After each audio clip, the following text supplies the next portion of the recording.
Hello everyone good morning. तो सकाळु उठिकी मो आखि गुड़ा देखला बेलू पूरा फुली जाइतिला कारण रात में ठीक से सोई नथिली आउ कांदी थिली सेति लागी पूरा आखि गुड़ा टुमटुम हो जाइतिला। तापर जेहेतु मु रात में सोई नथिली गालर गोटे पिंपल भी बाहर जाइतिला। गाधई पाधई फ्रेश होगी पलैली टे तौल को कम थिला तो से भितर मुझे ब्रेकफास्ट ही कर देइतिली।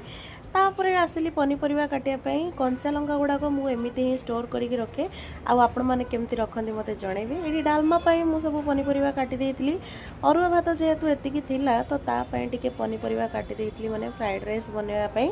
तो बैगण भी टिके चेकी भजा करी बोली ताको कॉर्नफ्लोर गोलेकी रखी देइतिली। देन पार्सल भाई मते कॉल करथिले पार्सल आसी नहीं जाओ बोली ताको रिसीव करके पळे आस्तिली रूम को जेहेतु मु खाई नथिली धरिकी बसी पड़ती मोर फ्राइड राइस यम्मी तो थिला ता सहित लुकिंग वाइज भी मस्त देखा होता। तो खाई पी मुझे रेस्ट नहीं रेस्ट नेवा भितर मो फोन को आसला गोटे वीडियो जहाँकि घर थिला से माने चाउमीन बनेकी खाइथिले आउ ताकू देखिकी मु न सही पारिकी पळैथिली टिके तळकू अस्त्र दुकान टिके काम थिला सेठू काम सारिकी टिके मोमो खाई देइथिली। खाई सारिके कोल्ड ड्रिंक ता सहित इपी धरिकी घर को आसली। तो आज एतिकी पुणी देखा गोटे वीडियो रे रहिली बाय।